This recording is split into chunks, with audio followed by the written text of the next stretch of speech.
morning, students. My name is Johannes Njamba. I'm your tutor for Social Science 5, BES SC31. So I'm going to take you through a contact session, which is the presentation focusing on some of important points of the modules, the points which we perceive as challenging to the students due to our observations. So this is just a brief introduction. I don't want to dwell much on it.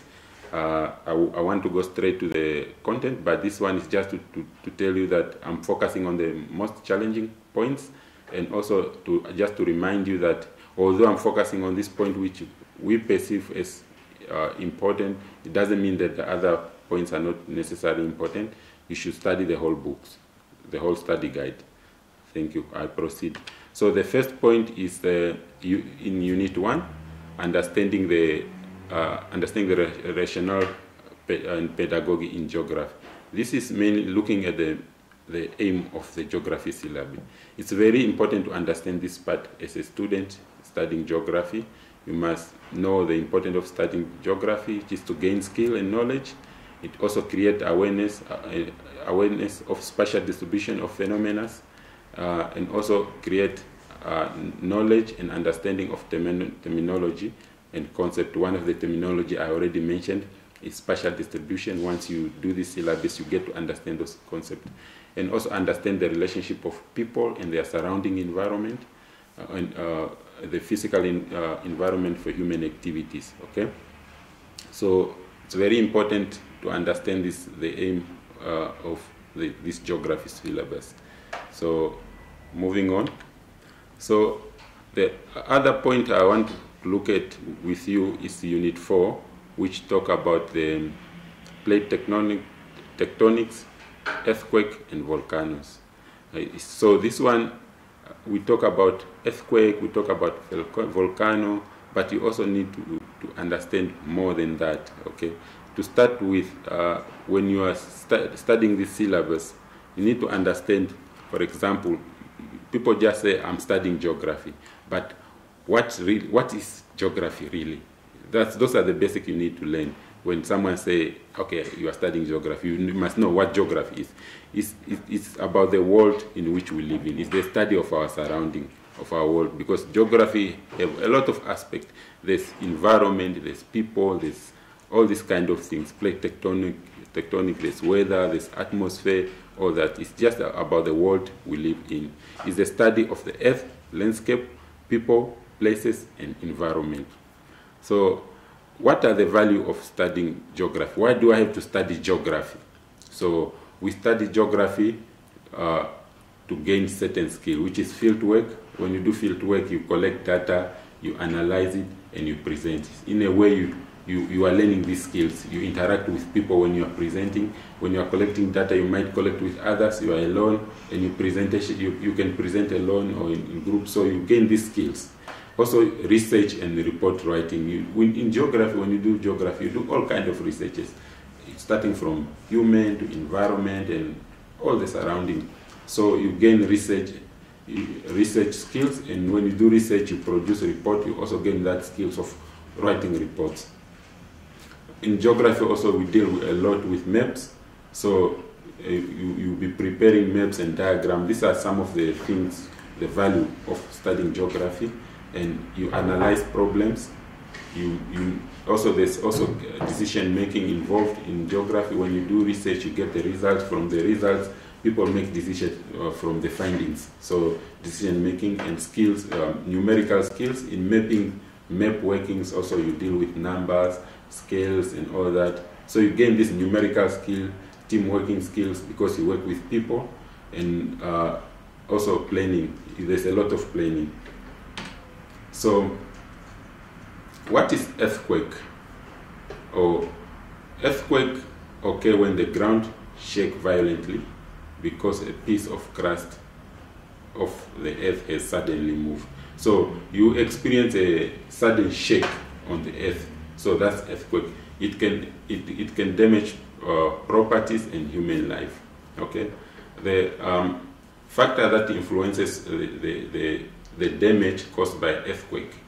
So these factors depend on the type of building, A proper building, a strong building can sustain some of this impact of the earthquake. So if your building is good, so even if the earthquake happens, sometimes it withstands that pressure and then there's no damage really caused, no, or maybe minimum damage is caused. But if your building is not strong or it's just not built from good material, then the damage will be big.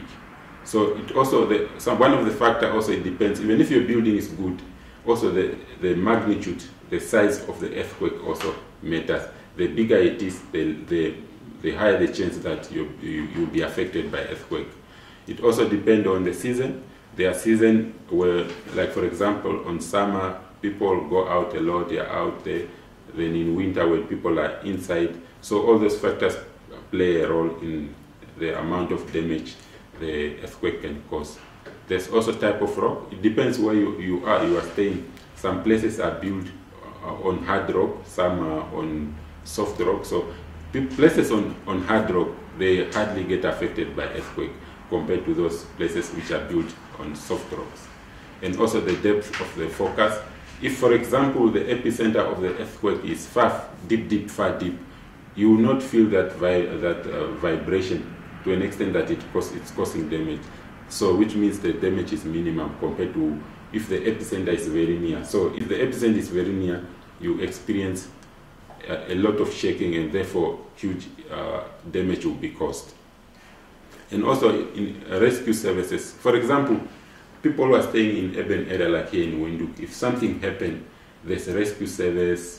Very quickly before you notice, the fire brigade will come and help you. So in a way, the less damage will be caused and life will be saved compared to someone who's staying far, for example, at a farm or at the village. If those happen, there's no rescue service and then the damage will be huge. Or we can also compare between developed country and developing country. So the rescue service in developed countries is much better compared to developing countries. So the developed countries are much equipped compared to us in developing countries. Okay? And also the population density. In a densely populated area, for example, in Windhoek here, or Windhoek, Namibia in general is not densely populated. Let's talk about places like Nigeria where there's a lot of people, and then a place like Namibia where there's few people. So the damage is most likely to be at a place where there's a lot of people as compared to where there's a few people, which means where there's a lot of people will be hurt, or there will be more life will be lost. But where there's few people, less life will be lost. Okay, moving on.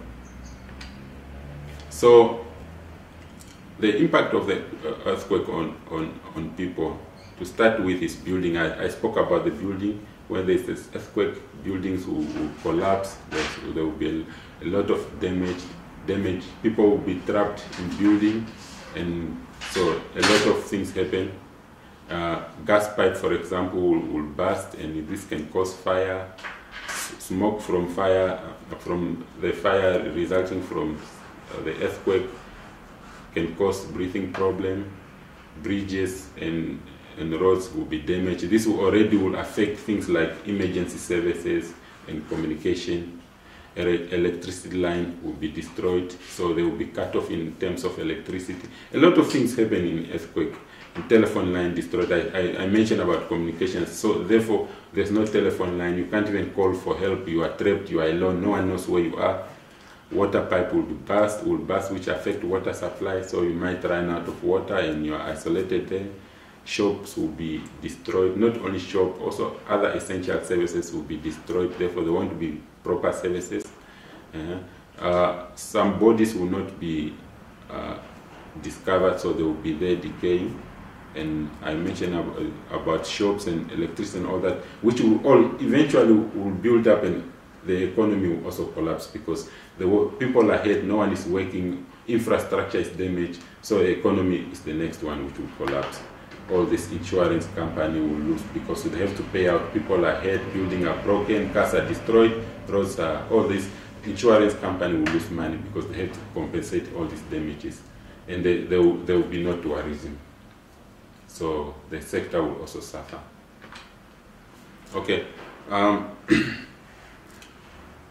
I spoke about some of these points already, including factor influencing the amount of damage. So how can people plan for earthquake?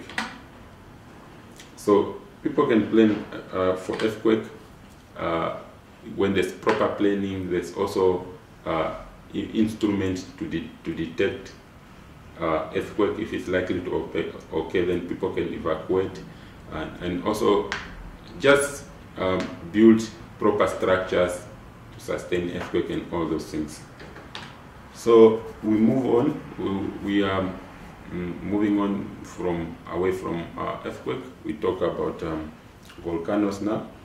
So I'm alternating because I have some notes on the side which I'll be looking at.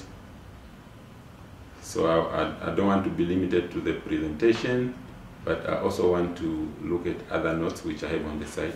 So volcanoes, for volcanoes, you have to know the type of volcanoes. So these are straightforward, you can just look it up, and it's very important. When they talk of volcanoes here, you need to know the different type of volcanoes. So the positive impact of volcanoes, when volcanoes erupt, there's tourism. People travel just to come. For example, researchers come to study the volcanoes.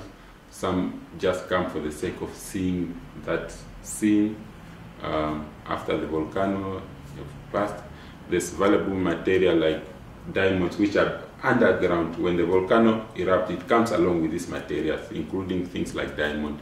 So these are some of the advantages of the positive impact of volcanoes, so which are good for the economy, yes. And also the rock and ash near volcano, the ash, that one, it have got some good nutrient content, which is good for farming. The lava flow create new island, yes. The hot spring also near the volcano, it generates geothermal power, which is good for power our places. Okay. There's also things which come out of volcano which are good. Like for example, they make some product from it, such as toothpaste. Valuable building materials such as granite and are found near volcano site, and island and extinct volcano form good defensive site for settlements. So it's not only the positive which comes from the volcano, there's also the negative, or the disadvantages. There's mud flow, that hot one, ash, this mud flow can flow a long distance, and in a way it wipes out everything on its path. It can kill all kinds of things on its way, animals or people. The ash also can cause breathing problem, and also it can cause block the sun in a way. Then the sun is very important for our plants, even for ourselves. So this ash can stay up for sometimes in the air, and then it will affect plant growth and all that. Tsunami, for example, if the volcano happened in the ocean, and then it created tsunami which comes and destroy everything along the coast. If there's a town along the coast like Valfes and Swapo, they will all be washed away. Okay. There's also landslide which happened at the volcano, and then this kill people. And there's a lava flow, which I mentioned already. Once this flow, and then it wipe out everything on its way. Okay. Prediction of volcanic eruption. Okay. This I want to reserve it for later, and we'll talk about it later, because I know there's a slide coming which is similar to this one. Okay, how do we respond to volcanic hazard? We can divert some of this. If volcano, sometimes people know that there's an active volcano here, you just don't know exactly when it's gonna happen. But if you know that there's an active volcano, you can also build in such a way that the lava can be diverted to other places instead of where people are staying. Okay, the lava also can be sprayed with water to cool it. Okay, so building also can be designed in such a way that once you are inside the building, the ash will not get to you. So building can be designed to shed ash. Community can prepare for disaster by preventing settlement in vulnerable areas. So you don't build at a place we know that if this volcano happens, we are all going to be affected. You avoid such places. So, yes. Okay, moving on to Unit 5, which talk about landscape formation process features and the impact. Here we talk about the point I want to mention is the weathering, mass wasting, and erosion. So you need to understand what each of these terms mean. It looks like there's a confusion in these terms. Okay, weathering is the disintegration of rocks near the surface of the earth. Mass wasting is the movement, downward movement of rocks which are heavily influenced by gravity. Let's say there's a steep slope and this rock, they will always be moving downwards because of gravity.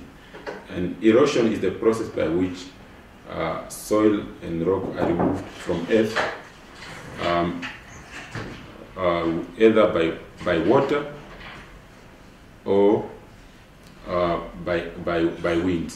So when there's serious winds, the soil is moved, especially the topsoil, which also affect the soil quality in terms of nutrient content for plants. It washed away, then the land will become unproductive. So we'll start with weathering. There's two types of weathering. There's physical or mechanical weathering, and there's chemical weathering. The difference between this one is that the physical weathering or chemical weathering does not result into chemical change of the rocks, while the chemical weathering, there is a chemical reaction which is happening. So the main factor of mechanical weathering, that's a minute, just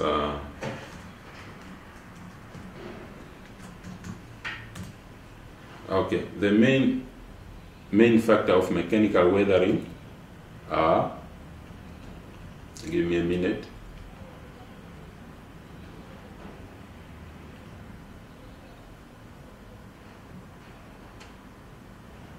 So the main factor of mechanical weathering are temperature. The change in temperature, let's say there's rocks, the extreme change in temperature causes contraction and expansion in a rock. So this can result into rocks breaking apart. So, and also there's granular disintegration, there's frosting action. When it's very cold, it also break up. The freezing and melting and all those things also can also result in that. Okay, and the wetting and drying also. So the next one is the 5th process in chemical weathering. We mentioned the factor for mechanical weathering, which is temperature, granular disintegration, frost action, and wetting and drying. So on chemical weathering, the 5 processes in chemical weathering are solution, hydration, hydrolysis, oxidation, carbonation. So those are the factor for chemical weathering. So from weathering, we said we move to erosion. We said erosion is the process by which soil and rocks are removed from earth. It's either by wind or water. So factor affecting erosion, these are the load. The heavier the particles, the less likely that they are moved. Like for example, rocks cannot be moved by wind or water if it's big enough. And also the velocity and the geology, the type of geology in the place and the pH. So going to the next point we'll talk about is the river process. This one, we just want you to understand these concepts of the river processes, starting from the source. I'll go to my notes again. The source, which is the start of the river, normally found in mountainous area. So there's a lot of small river meeting up to make a big river. This small one are called tributary, which is our third point. There's a river mouth. This is where the river ends. It's normally in the ocean or in a lake, or like, for example, the Okavango Delta in Botswana, and also there's also some river which end in the ocean, all that. So there's also tributary, which I mentioned already, are small rivers that flow into a bigger river, like a collection of small rivers. They all flow in one river, and then they make up the main river, a big river. And then there's confluence. Confluence is where two rivers meet. Where river join or meet, then they form a confluence. An example here I can show you. For example, if you've been, for those ones who are from Kavango, or if you've been in Kavango is there's where two rivers meet, the Kwandu Bango River and Kavango River meet, then they form a confluence. There's also estuary. Estuary is the section of the river near the river mouth, okay? And then the drainage. The drainage is the area drained by a river and its tributaries, okay?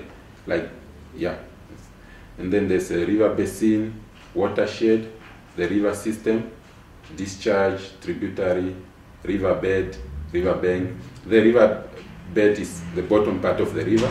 The riverbank is where the river ends at the edge of the river. That's where the riverbank is, and the water perimeter. Here the message is under the river process is just for you to understand this concept, because it can come in different ways. Not just for the examination, but also as a geographer, these are things, basic things you need to understand. So once you get general knowledge of this one, then you are in a better place. So the next unit I want to discuss is the Unit 6, the availability of water and the feature of natural regions. Okay? It's similar to what we just discussed. Okay? We talk about the drainage density. What's a drainage density? So in this we spoke about the drainage basin. So factor affecting drainage density is vegetation. So if there's vegetation, there's no runoff, so most of the water is just drained. Precipitation, also the amount of water coming in from the atmosphere. If there's more, there will be more water to drain, or more runoff depending on the situation on the ground, the relief and the time. Okay. Then we look at the flooding. What really is what's flood? What's flooding? Okay. So there's factors influencing the drainage density, which is vegetation, precipitation, relief, and time. There's also factor influencing the drainage basin, which is one of the point we mentioned under river process, drainage basin. So factors affecting the drainage basin, these are the let me drink some water.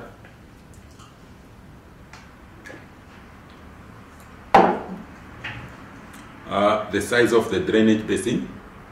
Okay, in a large drainage basin, water may take some time to reach the river. Okay, the shape of the drainage basin. If a drainage basin is long, it will also still take long to reach. The relief of the drainage basin, the relief in a basin with steep slope, water will flow faster and reach the river, the stream quickly.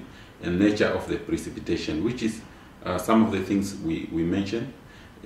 Typical thunderstorms are short, intense, and produce a huge amount of rain in a short time.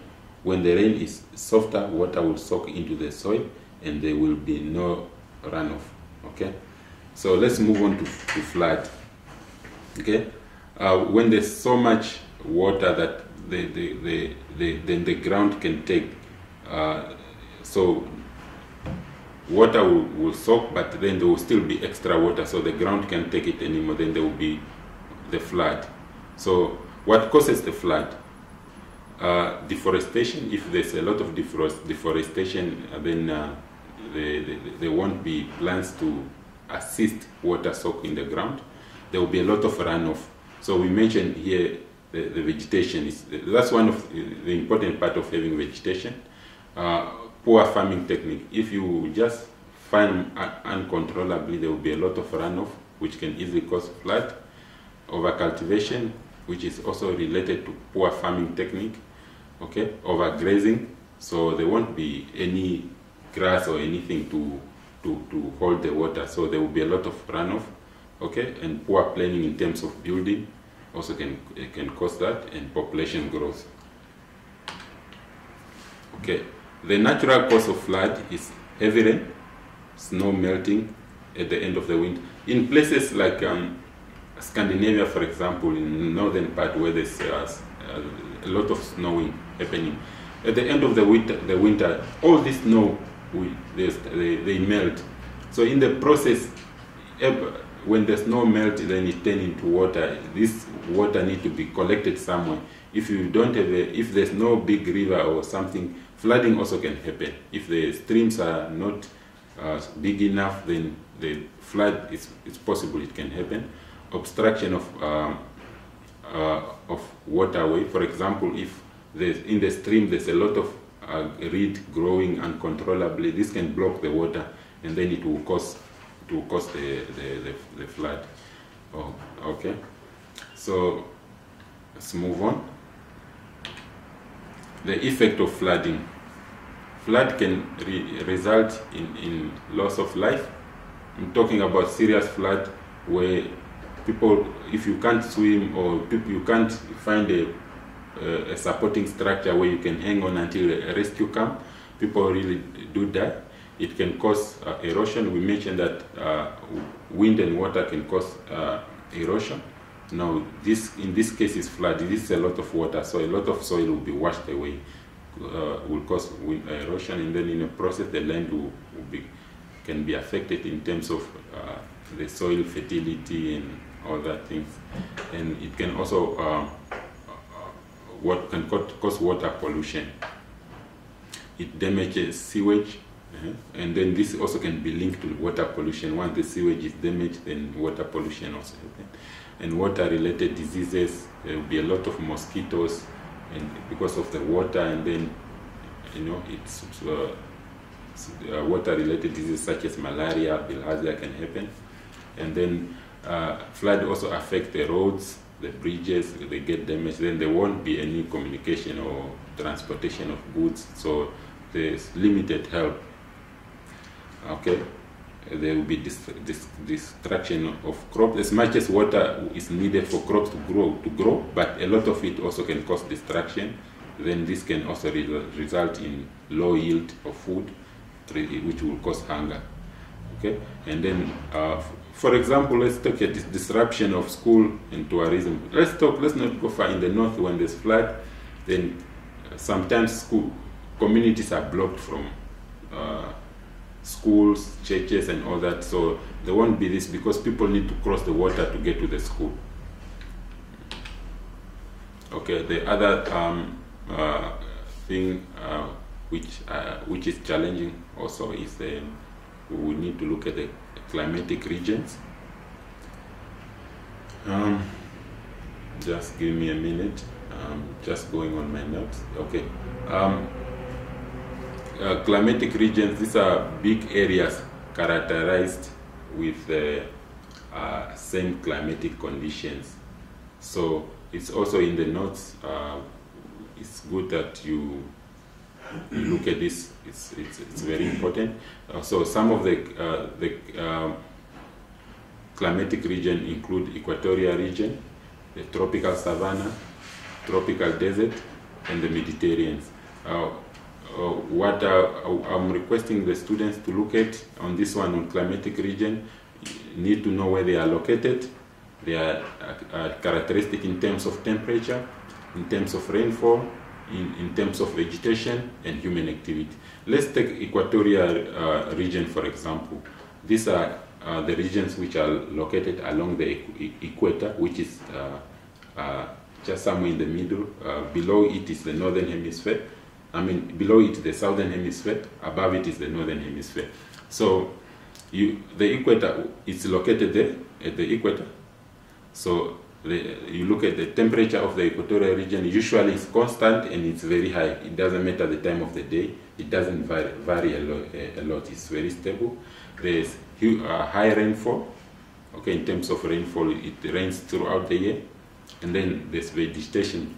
There's a lot of vegetation, big trees there with crowns, and yeah, you look at the vegetation, and then what kind of human activities are happening in those regions. This was just the equatorial region. We have to look at the tropical savanna, the tropical desert, and the Mediterranean regions. Okay.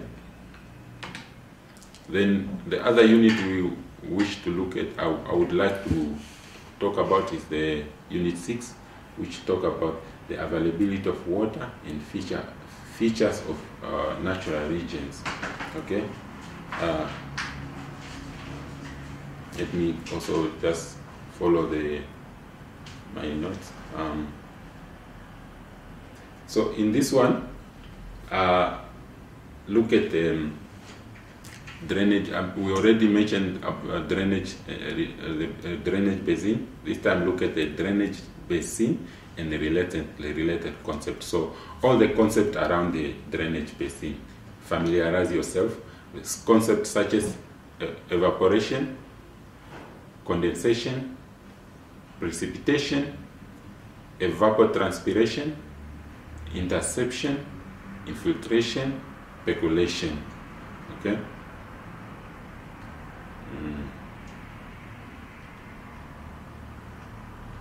Okay, so what is evaporation? Okay, what is condensation? All this is very important. These are basic terms I'm sure you are familiar with, but try to understand them, and yeah, you'll be in a better place. So we spoke already. We already mentioned about factor influencing the drainage basin. So I'll skip this one. We spoke about flooding and how did it occur. It occurs, and the causes, we already spoke about this. This is just a repetition. Okay. Effect of flooding, we spoke of loss of life, soil erosion, water pollution. We spoke about this one. Okay. This was just an oversight. The slides repeating. We just spoke about the climatic region. So we go to Unit 8. Which Unit 8 talk about the interaction of ecosystem, soil formation, and soil type. So in the ecosystem, there's two components. There's a biotic and abiotic. Ecosystem, let's first look at what is an ecosystem. Okay? So ecosystem is a geographical area where plants, animals, and other organisms, as well as weather and landscape, work together to form life. It's, one can say it's the interaction of living organism and non-living organism, with the interaction of living organism and their surrounding. So that's an ecosystem. So in the ecosystem, we find the biotic component and abiotic component, which is a living and non-living component. So when we talk of living, which is biotic, we are talking about the animals, the plants. Those are the living part of the ecosystem. The non-living, we are talking about the surrounding, the soil, the rocks, and the water. Yes, that's the. But these components depends on each other to prosper in the ecosystem. So there's an interaction between these components. So the elements of the ecosystem include the biotic component, which I mentioned already. Biotic is the living part, animals, plants.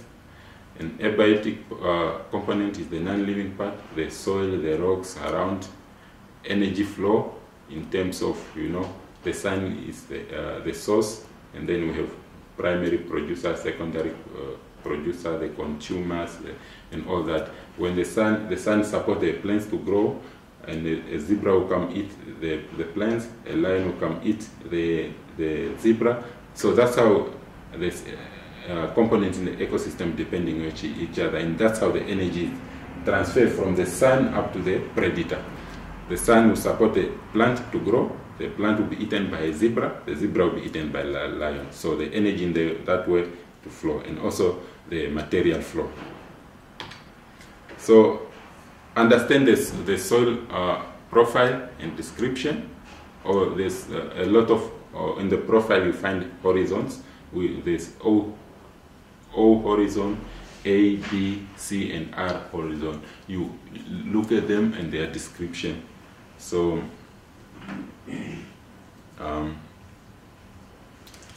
yeah, and also the soil formation. Describe factors that are involved in soil formation. So those are the things you should look at and understand. So the other important thing I want to discuss is the why is soil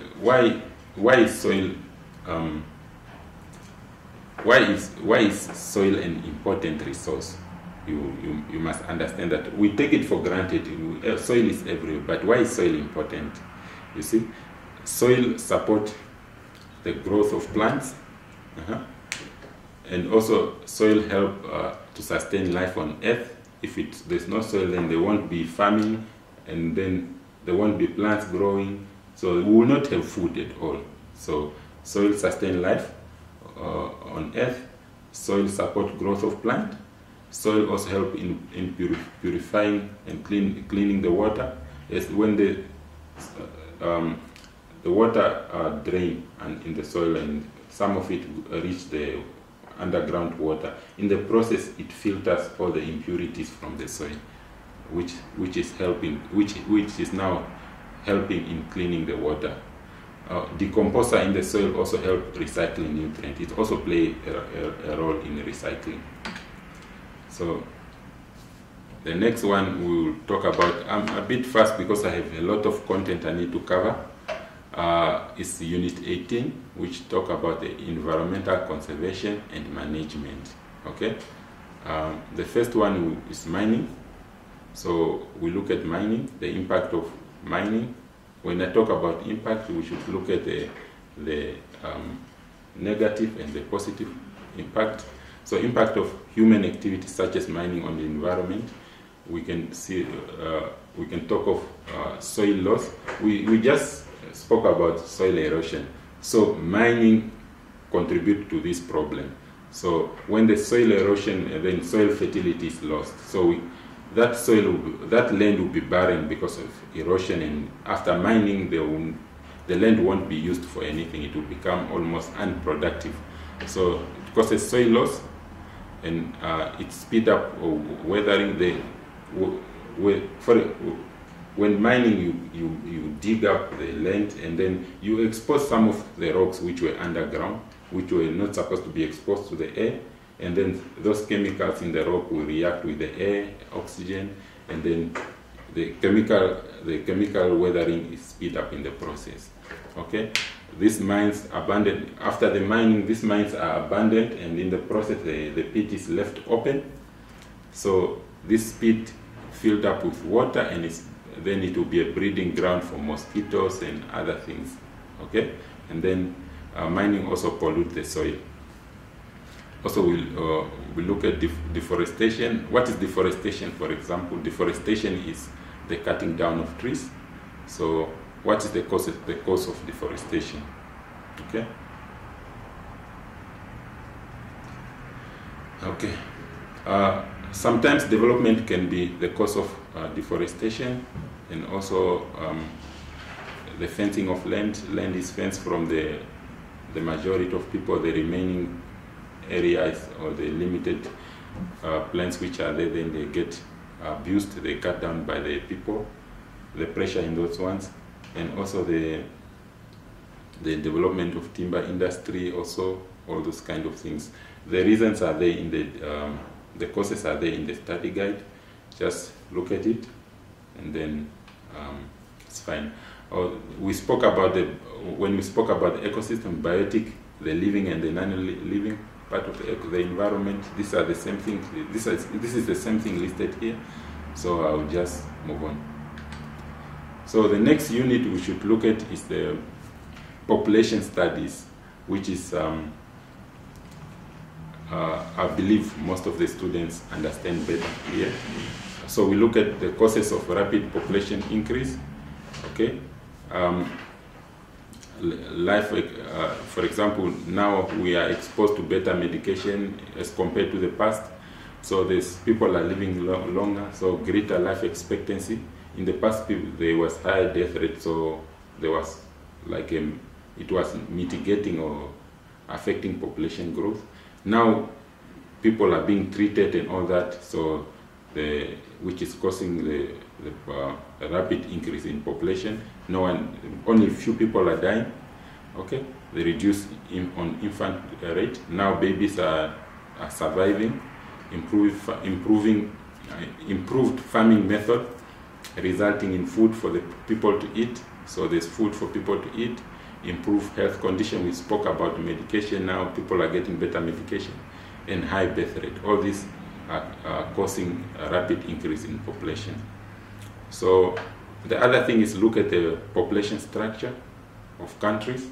So for example, between developed and developing countries, we have different structures. Developing have like a more pyramid shaped because there's more baby being born, but survival is not guaranteed, so it gets sharp and sharp as you go up. So less people are reaching old ages. For developed, because of the better living standard, is almost straight. So almost every baby born is guaranteed to survive to an old age. So they are having a different structure. It look at the age and the sex. So this basically is talking about the population pyramids, which refer to the composition of the population in terms of age and gender. Okay. So the next one is Unit 12, which Unit 12, which talk about the settlement. On this one, I'm pressed with time, so we go fast. What is a settlement? It's a place where people live. Understand the difference between rural and urban settlement in terms of the demographic, in terms of the land use, amenities, economy, population density, and transport. So in the rural area, the roads, and almost there's no tar road, it's gravel road. So the roads are better off in urban area. Population density in rural area is less compared to urban area. And the economy in rural area is mostly just farming, but while in urban area is diverse. And also amenity in terms of shops, restaurant, cinema, services are more in urban areas compared to almost nothing in rural area. And land use. Land use, here we have a lot of things happening in urban area like in Windhoek, but at the village is almost just farming. Okay. In demography, in urban area, you have different people from different cultural background, but in rural area, the farm, you almost find just like one family or one tribe living together. Okay. So also other things in terms of settlement, know about the functions of towns. Towns have function. For example, Walvis Bay is a port town. So Windhoek can serve as an education town. This one is multi-purpose. For example, each town is supposed to serve a different function. And read about urbanization, what are the benefits of urban growth, okay? Read about shantytown and squatter settlement, and also about urban patterns. Okay, so I went a little bit fast at the end. If I have a little bit of time left, I want to go back to this point of the difference between rural and urban settlement. I feel like it's very important. So in terms of demography, land use area, anonymity. Yeah, but I spoke about it, which is okay. So, so this is the last slide. I went in very fast now, but let's just say you will see the presentation. I mentioned every important aspect of it. I wanted to say we have come to the end of our presentation, and thank you.